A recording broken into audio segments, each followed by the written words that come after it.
Tank, established about 30 years ago by the government of Malaysia.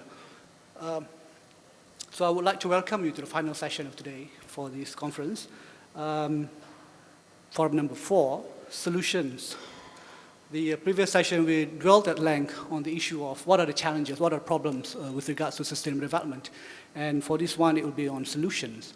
And bear in mind that we'll be discussing solutions in the context of rewriting the narrative of higher education in the 21st century. If you use the word rewriting the narrative, this is hardly a new endeavor when it comes to sustainable development. In fact, way back in 1998, the president of the American Association of American Academy of Sciences and Arts gave a presidential address entitled "Entering the Century of the Environment, New Social Contract for Science." So science can no longer, be executed or implemented in the context of, research for research sakes in that regards. But it has to be, problem-oriented. It also has to be done to solve problems. So solutions is the theme of our discussion today. And we are privileged to have with us today two very distinguished speakers. Our first speaker is Dr. Mohammad Nawar, who is now I forgot to bring my glasses, so it's a bit of a challenge. Consultant orthopedic surgeon. He was trained in MBBS and he has a master's in orthopedics from UC Malaya. He's been actively involved as senior lecturer surgeon and consultant at the Department of Orthopedic and Surgery, Faculty of Medicine at UMMC. He has over 10 years of experience in this area, and he has served in various hospitals in Malaysia and obtained numerous awards. And some of you may recall him as being shortlisted as one of the candidates for Malaysian astronauts program as well. So there you go. And our second speaker really needs no introduction. I'm very pleased myself to be on the panel with him today. Professor Dr. Hashim Kamali is the founding Chief Executive Officer of the International Institute of Advanced Islamic Studies, IAIS, Malaysia, another think tank, a more recent one. He was a professor of Islamic law and jurisprudence at the International Islamic University from 1985 to 2004, and then he was dean of the International Institute of Islamic Thought and Civilization, better known as ISTAC, from 2004 to 2006. So I won't read to you his long CV because it's really, illustrious. But he's been featured in, he's written more than 28 books and over 170 academic articles so far. I'm sure there are more coming as well. So without further ado, I would like to invite our first speaker to address this forum on solutions. What are the challenges for solutions that could come from higher institution in the years to come? You have about 15 minutes, Dr. Mohammad, if you don't mind.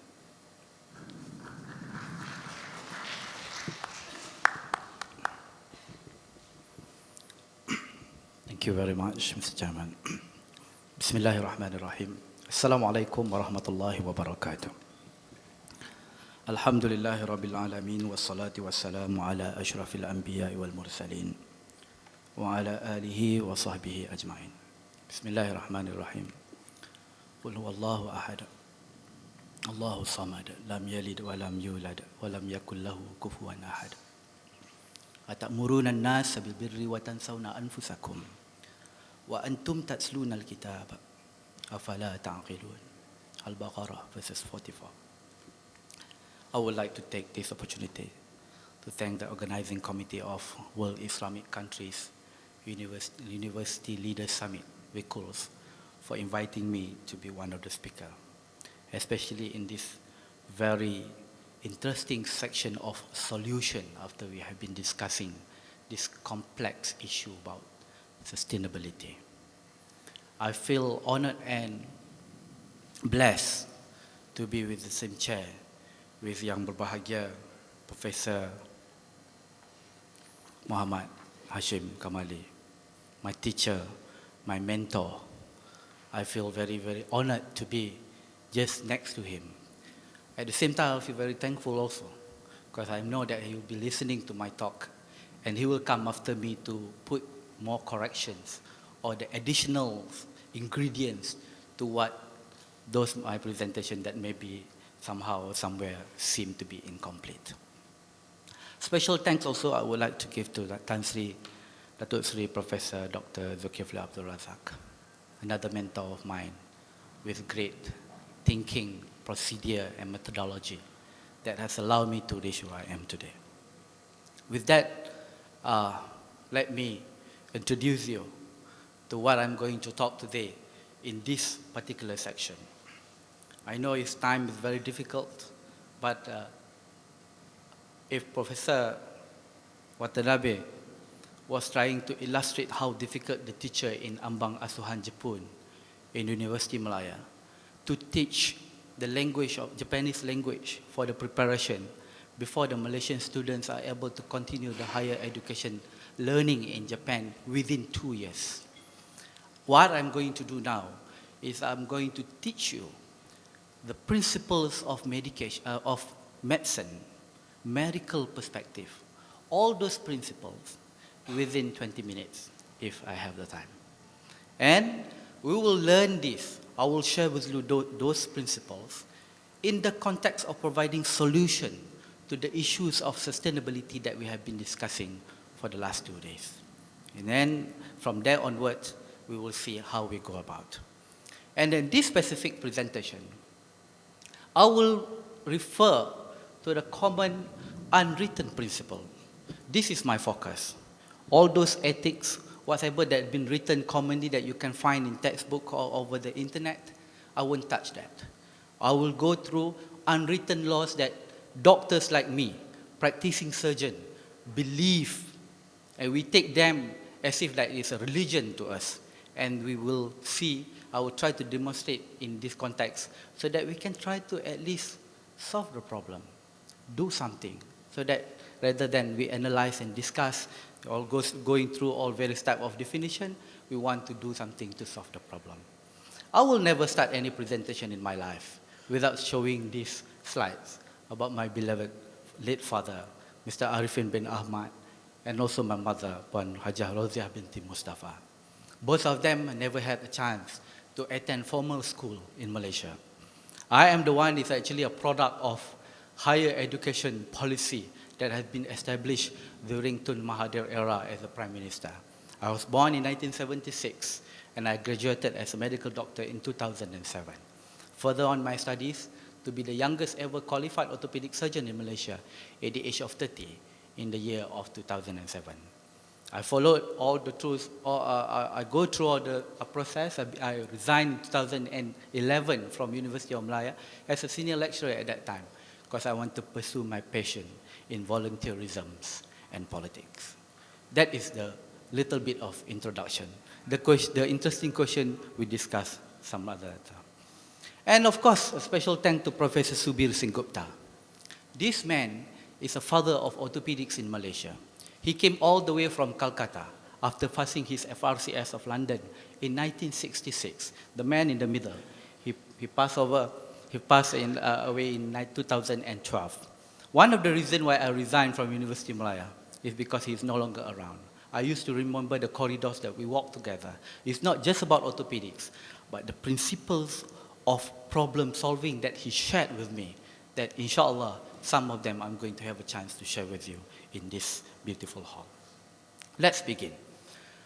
All my talks is about putting an objective.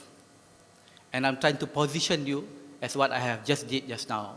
But the whole lecture of mine is about looking for problem solving. We want to utilize what are those medical perspective principles, and especially when it involves humanity.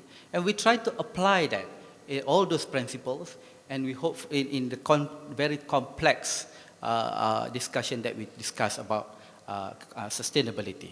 In words, to understand and to apply some common medical principle in the context of dealing with sustainability issues. That is a stated objective.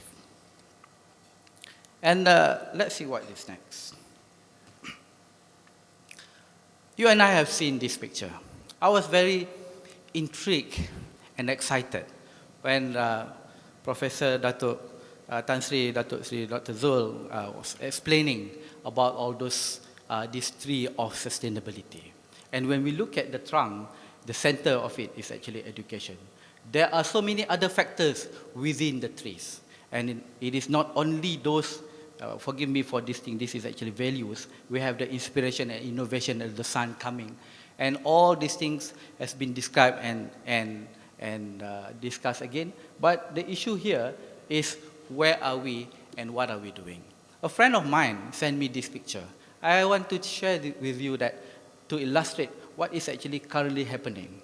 I think this picture has illustrated what we have been doing. Some of us, when this lorry was stuck, some of us really pushing the lorry. A few are doing some work in order to show that maybe they are also pushing. But there are also people who are doing this. They push so hard without realizing that that effects give nothing to the solution altogether. So that gives me the question of where are we right now in the context of problem solving of issues of sustainability currently. And I would like to maybe summarize prematurely at this level that the answers lies in finding the balance. It is not so right and it is not also so left. It is not advanced without any meaning, advanced with strong inheritance in our values and what we do in the context of community. It is not that we do not want to halt our development, but we want to develop while at the same time we want to make sure that the future generation is going to have the same resources as what we are. We have the issues of Akli and Nakli concept. We want to debate about where is the seeds of intellect. All those things come to the premature or at least earlier conclusion that we said, find the balance. The balance is just nice. What is adequate is very important. It is not overdosing. It causes a lot of problem. Underdosing, it doesn't give any effect. The exact dose is the one formula that we are looking now. So I'm coming to that. And why medical profession? And why medical fraternity? And why maybe health sectors are a good example to our component of sustainability that we have been discussing. Of course, we mentioned about the P, prosperity. We mentioned about policy. And we also mentioned about our planet. And of course, the context of people when we talk about cultural segment, when we discuss the component of sustainability. But at the same time, if you look at those in those boxes, are there similar components when we are discussing about health system, either in this country or everywhere? Just to recall, in 1960s when we developed, when we just, post-Merdeka, post-independence days in 1957, the whole health system in Malaysia started with only availability. We want to make the health system available at that point of time. And after we have made that available, we want to improve the accessibility so that we, at that time there was nurses who were actually being posted inside the rural area. There is no doctors. Doctors are only located in that maybe a main hospital, one big hospital in one state at that particular time. But then the country progresses. We want to improve from there onwards. And we do expansions. We do privatization. After some time, the private hospital also become more and more. And we are now thinking which private hospital is the best hospital for us to get the treatment. And now we come with what we call as a golden seal JCI accreditation. We are talking about which hospital are the safest hospital now. Did you see the pattern that we are improving? And I would like to quote yesterday's presentation about the equity in sustainability concept by Professor Dr. Zulkifli. When we say it like this, we are now facing one problem because this part, the money power, has become monopoly. And monopoly in almost every context, even in health system, that also affect our policy. Certain policies, it might be the best for the patient, but because it cannot be sustained from the monetary point of view, it cannot be done. We have just heard about the examples of higher education in certain countries, especially in Palestine, our brothers and sisters, and also from Sudan, how money itself, the lack of funding, has actually contributed to the lack of resources altogether. I don't want to mention here about this story. If I have to narrate everything, it's going to be a long talk. But the same goes to the ecology system, how the issues of environment, other support service, how do we actually integrate the whole health system within the same component to find a balance. Also, the mean of law and regulations. There are some doctors who work without license. There are medical assistants who claim they are doctors. There are ethics issues, and how do we punish those cases when we involve wrong and committed problems. And there are statements by authorities when it comes to specific issues. And of course, culturally, as it has been well demonstrated in any aspect. And the biggest or the biggest hurdles are actually lies within the cultural issue, because it's difficult to change a people, and especially a group of people. And from there onwards, I bring you what is the medical perspective. I want you to understand when the doctor sees a patient, how do we bring that to solve the problem? In general, we have a doctor must be prepared even before you see the patient. It just cannot be see a patient and then magic things goes on. We do not play God. The issue here, there must be some pre-consultations, preparation, and consultation during that session itself, and after that, they must have also post-consultation. Don't you think this is familiar when we are discussing about sustainability issues? I would love to actually quote what has been popularly quoted by the Imam Al-Ghazali. Life consists of 3 phases. Yesterday, which is history. Today, what is the metamorph? And tomorrow, what we really do not know. So what matters most is during this consultation. Today is what going to determine whether you do something to solve the problem or to take an action. It's not about bragging or happy or to demonstrate about the past. Yes, it is good for us to actually learn from the history and to recognize the pattern. But what matters most is during the consultation. When a patient suffers from pain or any other diseases, what they want is a doctor to go and ask for some history. History itself in the medical fraternity provides 70% of the diagnosis already for those who have already understood or going through the experience. And then we did not want to actually exclude the importance of physical examination. You know, you don't feel good when you are sick. You go and see the doctor don't even touch you. You know, I say, what? Ini apa sakit? Where is your pain? Here. You know, okay, take medication and go back. You don't have the problem, you come back again. You don't feel good about it. The hand touch, the human touch, which I'm going to talk in the next slide, is the one that sometimes gives a lot more reassurance and problems solving to you. It may not be the medication, but the feeling. Now I'm coming to the answer. The feeling of being touched and being well taken care of is the one that gives hope to the problems. You know, medication, treatment is different story. And of course, we will do certain tests to confirm. This is very good. If you want to understand this in any problem solving, you can adopt straight away this methodology. The first thing is taking a history. Never ever jump into a conclusion. Get to the really deep-rooted issues of what are the current presentation. How long is the pain? What type of the character of the pain? Is there any associated problem that comes with the pain? What makes you relieve the pain? And what actually aggravate the pain? All those problems are being carefully examined to get the history. Why? Because we want the context to be correct. Any problem solving, when you apply even presumably correct intervention, but when you put it in the wrong context, it's going to become a disaster. Next is physical examination. That means you crisscross whatever you're finding and whatever in your thoughts in order for you to reach the diagnosis. The diagnosis is our aim. We want to get into the root cause of the problem. In the issue of sustainability, this is where research comes in. We do not want to actually say that, oh, this is what I think.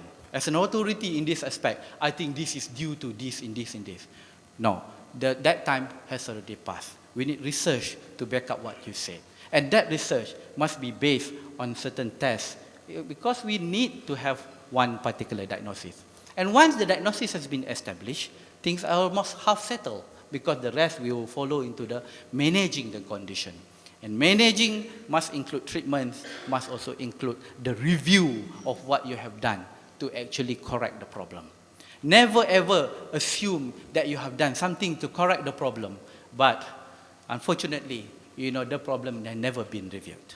This is a very, very important aspect. And this is where, to get into this complexity of managing this issue, the role of education, to put into the context and relation, to actually, deal with human being, the one that is very, very important. I have to be fast because this is a bit difficult. I told you, I'm teaching medical within 20 minutes. If I can do this, if you can grab certain principle, I'm done. Even not a complete one. Normal school for my medical student, it takes 6 to 7 years. To reach my level, about 14 years, formal, followed by another 10 of experience. All right, this human touch, this slide is mainly to show you that, not everything's physical. There are elements of hormonal, emotional, and spiritual. This is where the treatment come about. I've skipped this. The surgery is only part of it. I just want to share this because I have a special passion towards children. I've been working with children all over. This part is in Khartoum and Sudan, in Omdurman. I've been there also. And this is particular place is in Tacloban city where the biggest typhoon was there. We have to work out. Why I'm teaching you this thing is the ability for a medical professional to actually administer solution or problem-solving solution must also depends on the environment and the local factor. You cannot just bring all your textbook material and suddenly go when there is everything, nothing is there. I have to actually use a normal box, boxes and tear that into and make it a sudden splint because this gentleman has been suffering for hip fracture for the last 2 days before he even see a medical professional. And all these things we have also to go to the certain extent that work with the people that may have a slightly different faith than us. But that doesn't matter because our aim is much more important. And all those things, whatever the situation and location and the condition, I would like to summarize into this particular slide. This slide is even more important.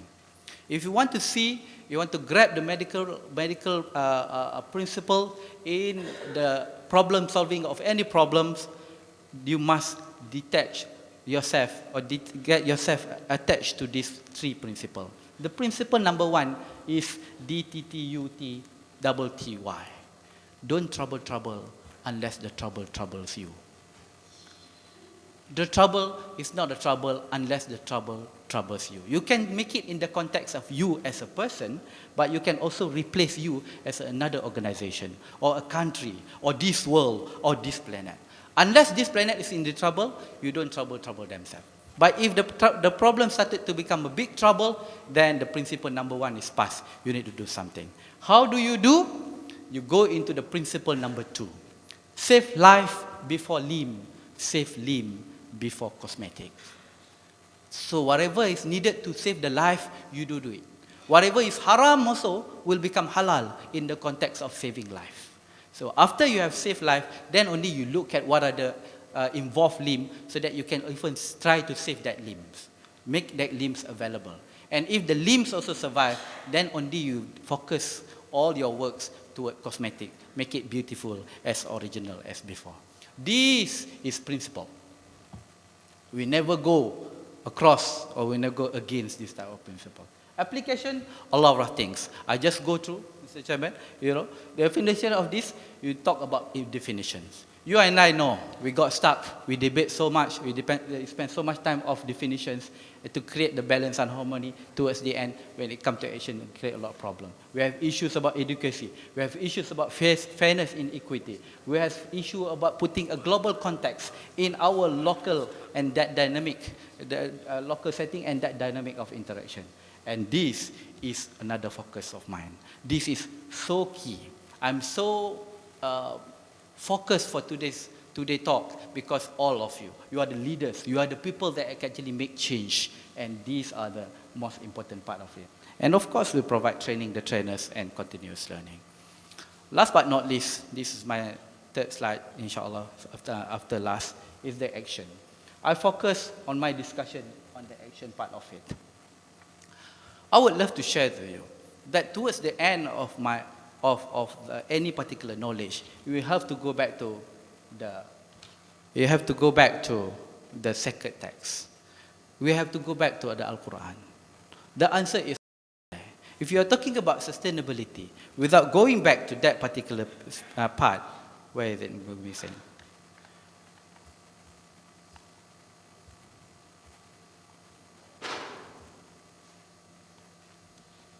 Excuse me.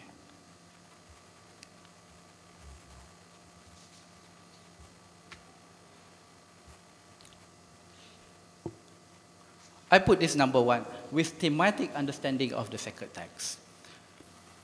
Any science without change is an empty science. And any science without the backup of the greatest force is leading to nowhere. And with this understanding, then immediately you will understand about adaptability and perseverance. You also understand the knowledge of why and not just what. For example, like water, I always just give example. It's not just water, it consists of H2 and 1 molecule of oxygen. But why water? If you want to find that answer of why water, sacred text provide you the best reference. It is also about, last time that we learned ilmu alam instead of geography. We learned about the connection between the universe, the element of the universe, and now we only limit that into geography and history. All these things are the discussions that involve those principles that I have narrowed down to you. I would like to give you this amputation and death examples.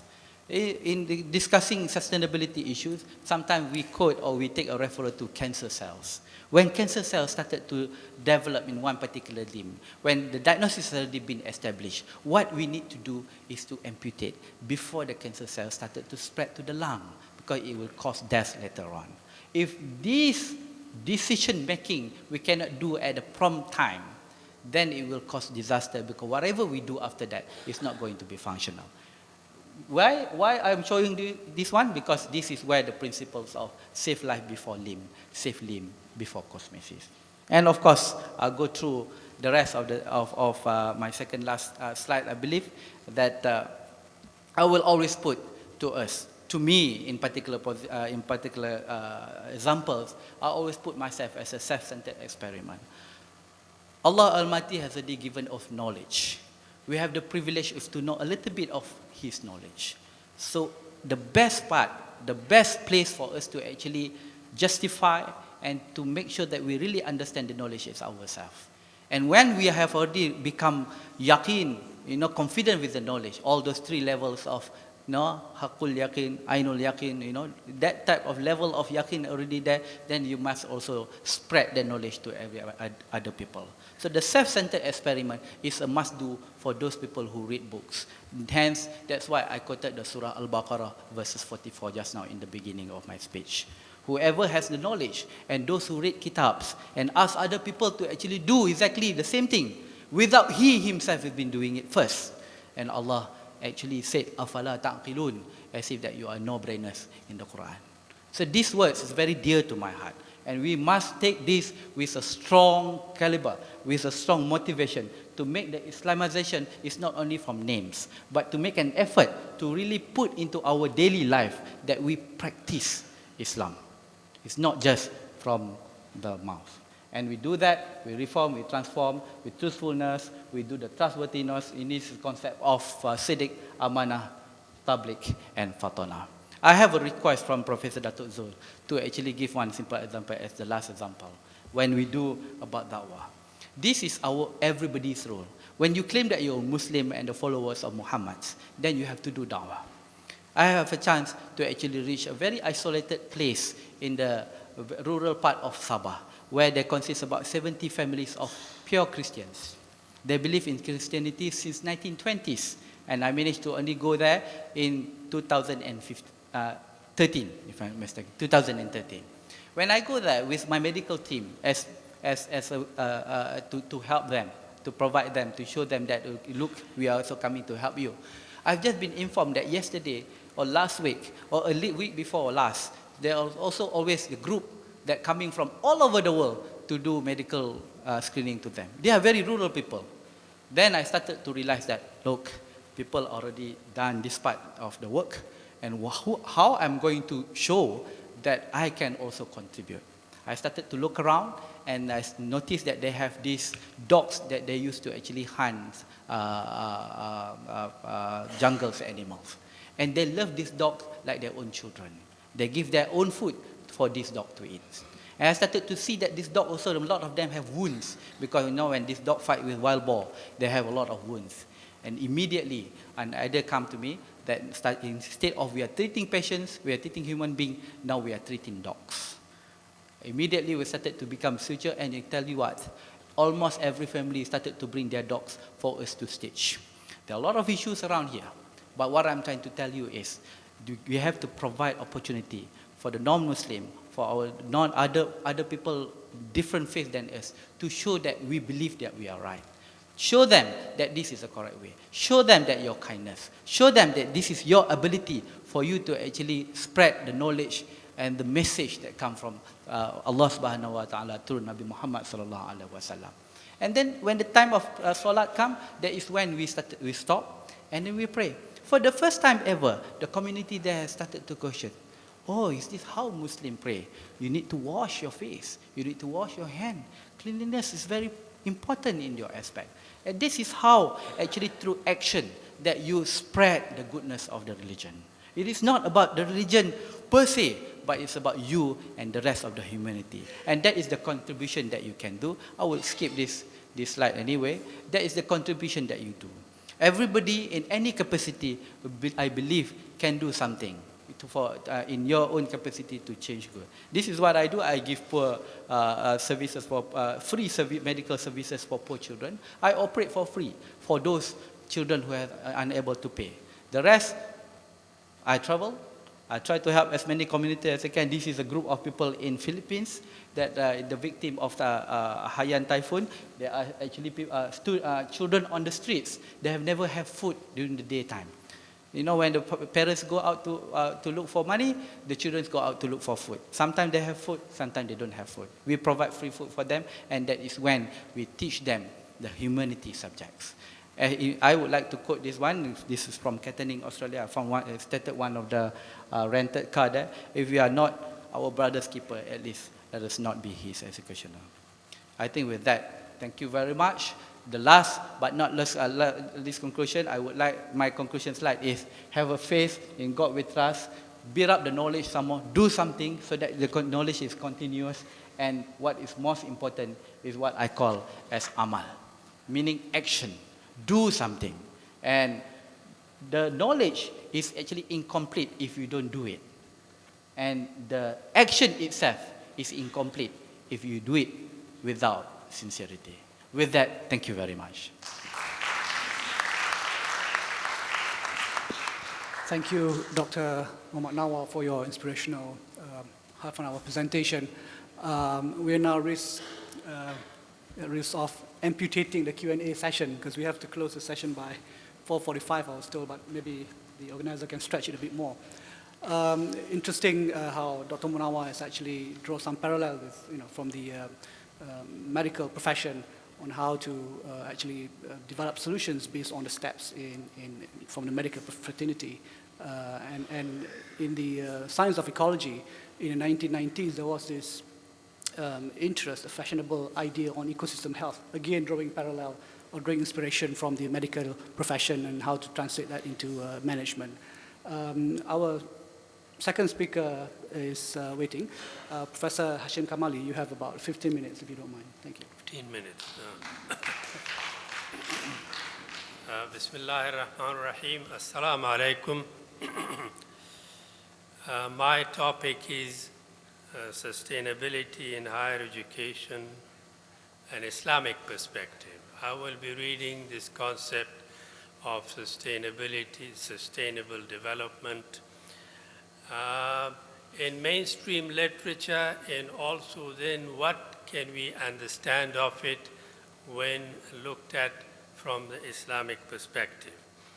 I will be also towards the end looking at some of the recommendations of the conferences on Islamic education, the Conference of Makkah in 1977, and three other conferences, Islamabad and Dhaka, what they recommended an Islamic university should do in order to give Islamic education its own reality and context.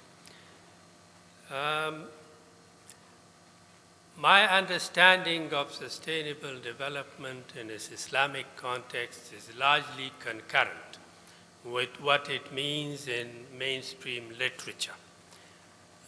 The idea of intragenerational equity, intergenerational equity between generations and within generation, the idea of fair distribution of opportunities between poor and rich, taking into account the interests of this generation and of the future generation.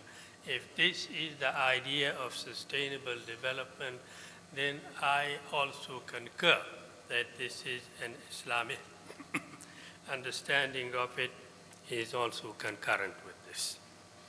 But the Islamic understanding of this concept has its own characteristics, which we need to perhaps try to look at and understand. Do we have the concept of development in Islam itself, then sustainable development? Yes, the idea of development arises from the Quran, the idea of i'mar al-ard, building the earth, greening the earth in the teaching of the hadith. And in the context of economic development, the idea of one of the maqasid of Sharia, of hifz al-mal, preservation and development of wealth, and the subtopic under the same is tanmiyah, the idea of growth in the wealth of the community. So this is Islamic concept. Without really importing it from any other source, we do have that. Sustainable development is a very broad concept. It is an umbrella concept with many ramifications. It is internally dynamic and diverse. It is also evolutionary, that it grows and develops over time. In the context of higher education, it depends to a great extent what I read from available literature on the ability of universities to make adjustments, to be able to make sustained adjustments in its programs, in a system of leadership, management, and administration, as well as curriculum program in design. In these two areas, how a university can integrate the idea of sustainability. This is the question whether universities are able to do this. In theory, there is of course no problem, but in practice you see that universities are focused on specializations, on discipline-specific interests, that sometimes they resist the idea of opening and multidisciplinary approaches to the programs and studies. It is recommended right now, because of these factors, there are challenges in the university environment to the idea of this sustainable adjustment, sustained adjustment to the influences that the university must integrate. Of course, we know specialization must remain, it is inevitable, but it is recommended that universities make an effort to make its programs as multidisciplinary as possible. Also, to develop team-based research, making its programs of research in teaching relevant to the outside community, in making the community challenges and issues and interests a part of its research agenda. This is to some extent an understanding sustainable development in higher education. There may be also some need for policy input for even new training courses on sustainable development in higher education, exposure of heads of departments and professors and others, how they can give visibility, greater visibility to sustainable development within their particular departments, and also the student exposure to these ideas of consistent change for the better. Also, I think that sustainable development in higher education cannot be imported. It has to be in context with the culture, national history, and characteristics, and this is a problem. For Muslim countries, it has been. And in my assessment, sustainable higher education in Muslim countries are still in a stage of transition. It has yet to realize a balanced synthesis between the colonial legacy that we have inherited. Higher education in Muslim countries, education generally has been really modeled after the Western model.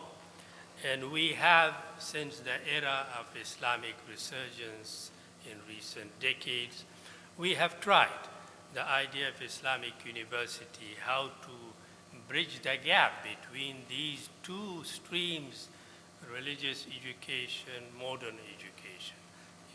In the tertiary education, we have this persistent problem we have not really overcome.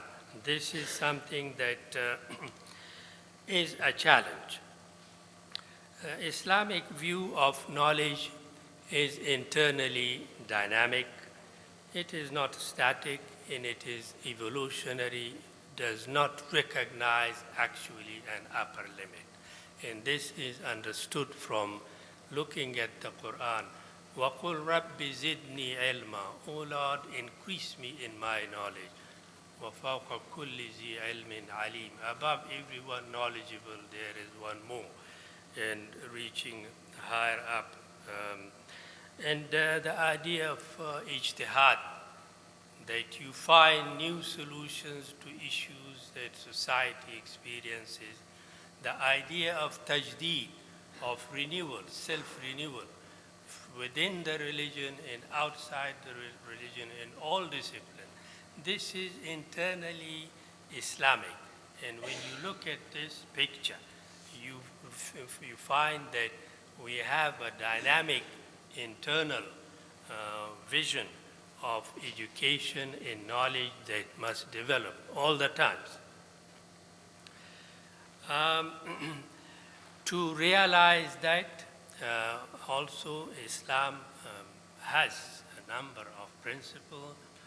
When you speak of hikmah, وَيُعَلِّمُهُمُ الْكِتَابُ وَالْحِكْمَةَ, in 20 places in the Quran, the idea of hikmah occurs, side by side with kitab. We know what the kitab is. It's the Quran, but what is hikmah? Of course, it is the natural meaning of hikmah, balanced with wisdom, balanced judgment, and being in context with your role. in the role that is that you need to play. That would tell us that in the context of higher education, a degree of openness, cross-fertilization of ideas with other cultures and traditions to find best methods, how we can make education sustainable, higher education sustainable, developing, research-oriented, and indigenous. These are the kind of journeys that we have started since the Islamic resurgence era after the end of colonial period. We, in many ways, the Muslim world had to make a new start. These we have begun, but we have not yet really, and the challenges remain largely unmet. To just give you some idea of what Islam says about other systems and cultures, there are several hadiths. When you read اطلب العلم ولو كان بالسين, it is symbolic. Seek knowledge even if it be in China. China was not any place for Islamic knowledge. And yet that is the idea, that there is another hadith that al-hikmatu dwallatul mu'min, that wisdom is the last property of the believer, and he is entitled to it wherever he finds it. We see that this idea of openness to other cultures and traditions is also integral to Islamic education, not theoretically, but in actual reality. Our history has been a history of engagement in openness, a relative openness. For example, from the translation movement, that it was the Muslim world, translation of literature from Greek into Arabic and to Europe, that was the kind of Islam's openness to other cultures. And then, of course, the Rihla phenomena, that traveled to centers of learning from Andalus to Egypt and to other places. This became a phenomenon, and attainment of the high level of Islamic education, indicative, of course, of a degree of openness in mobility and exposure. It is very much Islamic representative of the Islamic vision of education. Islam also, there are several hadiths, stresses the idea of al-ilm al-nafi, beneficial knowledge, knowledge that benefits humanity, knowledge that brings some value and addresses issues, knowledge that is destructive or that which is wasteful and useless to the people is not encouraged. And this will tell us that Islamic universities in the Muslim world should really take this as part of their agenda of really making Islamic university germane and contextualized with what is expected of them. I think there is a groundswell of opinion in the Muslim world that our system of government, our constitution, our system of education must be in context with our own heritage. This is the message of Islamic revivalism, and I think this is the challenge that is there for higher education in universities. Islam is a religion of unity, of tawheed, of oneness of being. The whole of humanity is a large fraternity. There is whatever values we are talking about, whether it is justice, whether it is ihsan, whether it is this and that, it is for all human beings. There is no divisions for at that level. If we speak of higher education, we also speak at the level of that it must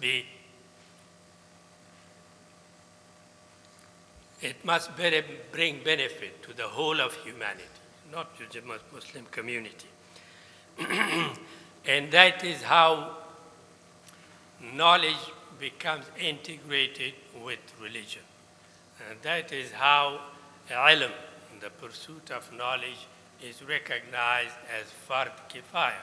It is a collective obligation of the Muslim community. Some of it is fardu ayn, of course, the essentials of religious performance. But the rest of knowledge, acquisition of all knowledge, is a collective obligation. There was, to begin with, a certain degree of focus on the acquisition of religious knowledge as a matter of priority at all levels of education. But later opinion among scholars, Ibn Hazm, Imam al-Ghazali, al-Shatibi, and others, they opened up in light of the teaching of the hadith. Al-ilm al-nafi', beneficial knowledge. Acquisition of all beneficial knowledge is fard kifaya. This is an obligation of the Muslim community. Even in the fiqh books, your books are not liable to pay zakat. For example, the concept of ibadah, inclusive of pursuit of knowledge. A person who leaves his home in pursuit of knowledge is engaged in act of devotion in ibadah.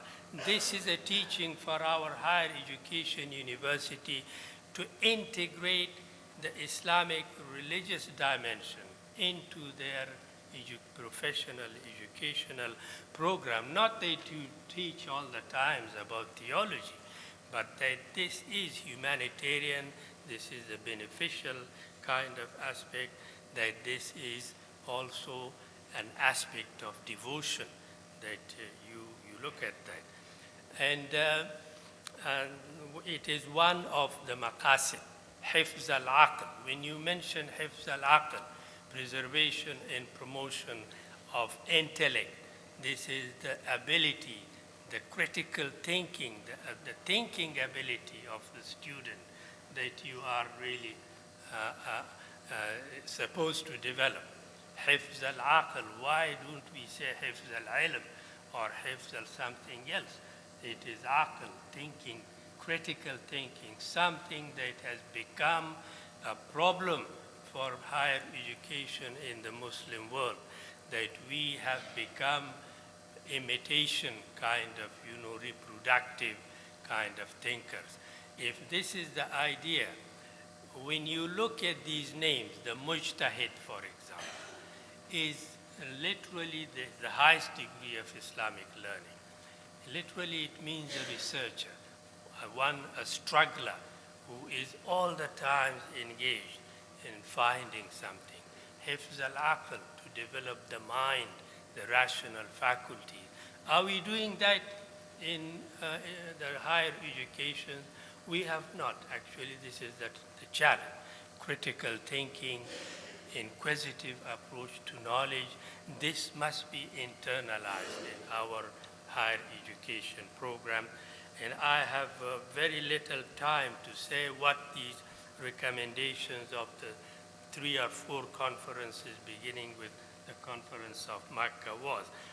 The one was this, that, there has to be some place for the teaching of Sharia in many universities and higher education programs.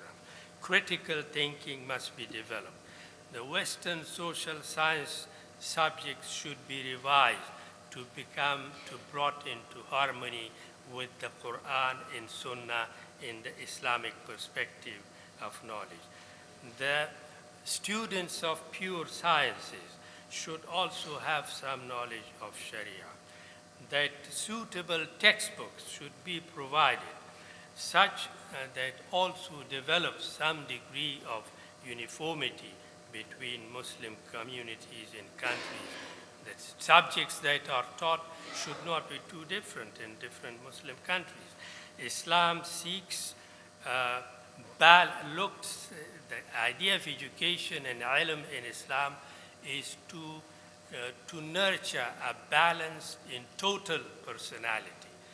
The ethical and moral aspect of the personality is as much as part of the acquisition of knowledge as knowledge itself.